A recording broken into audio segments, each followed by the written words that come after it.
안녕하세요, 라이메드입니다. 잘 지내고 계시지요? 네, 오랜만에 또 이렇게 또 유튜브를 또 올리게 되었습니다. 시간이 벌써 이제 무더웠던 여름도 지나고 또 이제 가을 학기가 시작이 되어서 중반부로 흐르는 이제 시간인데요. 이제 초등학생들은 이제 단원 평가나 또 여러 가지 이제 과목들로 지금 관찰 평가라든지 해서 이제 테스트를 이제 보고 있죠. 중학생들과 고등학생들은 이제 중간고사를 보고 또 중간 평가를 또 하고 있는 상황입니다. 이번 시간에는 문제들의 여러 가지의 어려움이나 이런 부분이 있어서 가장 이제 좀 시간이 많이 들이고 또 학생의 어떤 사고력이라든지 여러 가지를 좀 이제 심도 있게 어려움을 겪고 있는 서술형에 대비해서 한번 말씀드리겠습니다.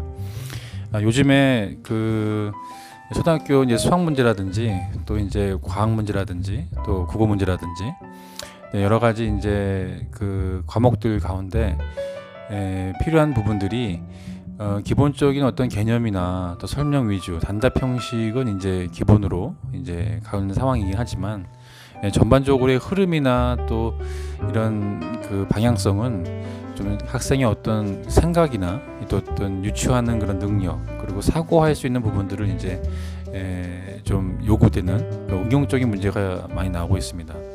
응용이라 하면 기본적인 개념을 통해서 문제나 새로운 문제에 대한 풀어가는 형식을 좀 활용하는 그런 범위 내에서 가령 뭐 수학 같은 경우도 개념을 위주로 이제 하는 문제집이 따로 있고 또 개념이 끝난 후에 이제 응용으로 심화적인 부분을 다시 한번 또 하는 부분이 있죠.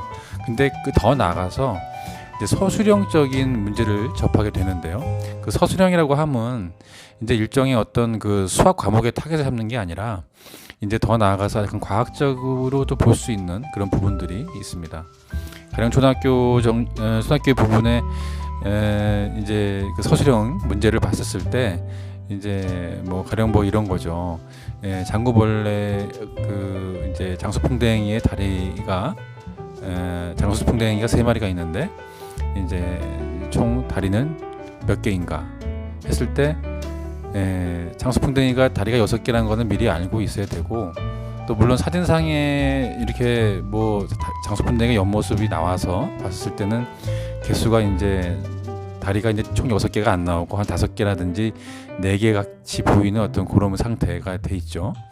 그런 부분을 이제 3마리를 했었을 때 곱하기 해서 원래는 6, 38에서 16개가 나와야 되는데 아이들이 이제 거기서 이제 저학년들 같은 경우는 이제 그 상상에 그것을 못해서 이제 틀린 경우가 있고 하여튼 그 오답적인 걸 보면서 느끼는 거지만 상당히 어이없는 문제로 이게 틀린 경우가 꽤 종종 있습니다. 그래서 지금 겨울 방학에는 좀 저희가 지금 저희하고는 국영수를 진행하고 또 이제 국어는 사회화 접목을 시켜서 이제 국어 끝난 다음에 사회와 같이 또 진행을 해서 어떤 그런 역사적인 문제라든지 또 사회적인 어떤 문제 또 그런 부분들을 이제 같이 다룸으로 해서 이제 좀 국어를 확장하는 쪽으로 가고 있었죠. 근데 이제 수학 또한 저번에 말씀드렸던 것처럼 과학이 좀 이제 연계가 되는 부분으로 이제 필요하지 않나라는 그런 말씀을 드리는 거죠.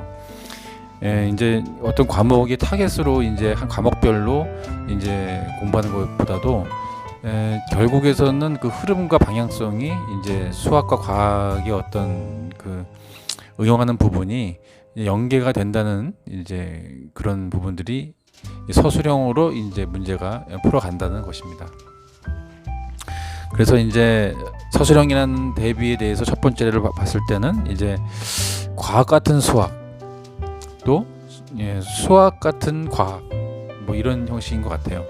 기본적인 개념으로 봤었을 때는 연산을 충분히 다루고 또 연산 속에서 또 이제 개념 위주의 그 수학을 공식 같은 부분들을 다 이해를 해야 되겠죠. 근데 이해가 된다는 부분을 이제 그 외우고서 하는 것이 아니라 이것이 어떤 형태로서 쓰임이 되는지에 대한 것들을 본인이 확실하게 자기의 어떤 그런 생각으로 수학적인 생각으로 논리로 그것을 이제 풀어 나아가야 이제 형식을 풀어 나갈 수가 있다고 보여집니다.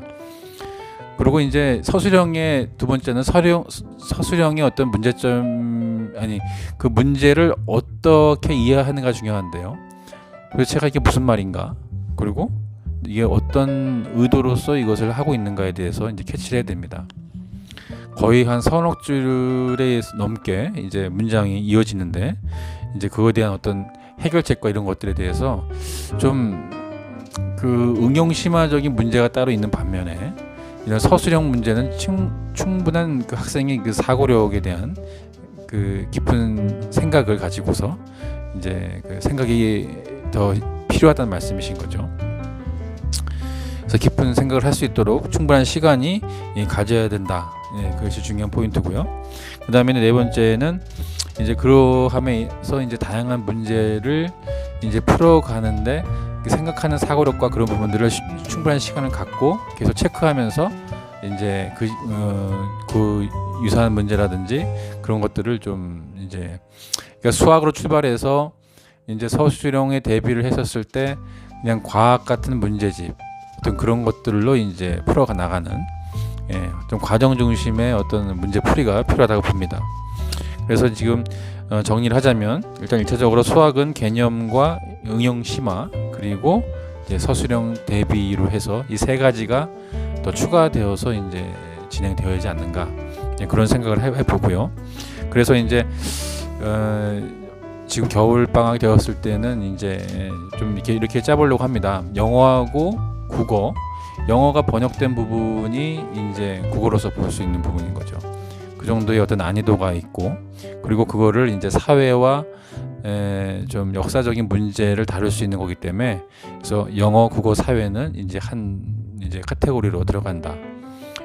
같이 이제 공유하면서 문제가 풀어간다는 거죠. 그리고 다시 또 이제 국어의 성격이나 국어가 진도가 나가게 되면은 각 단원별로 해서 진도 나갔고 그리고 국어는 이제 그 어떤 문제의 서술형적으로 또 도움을 줄 겁니다.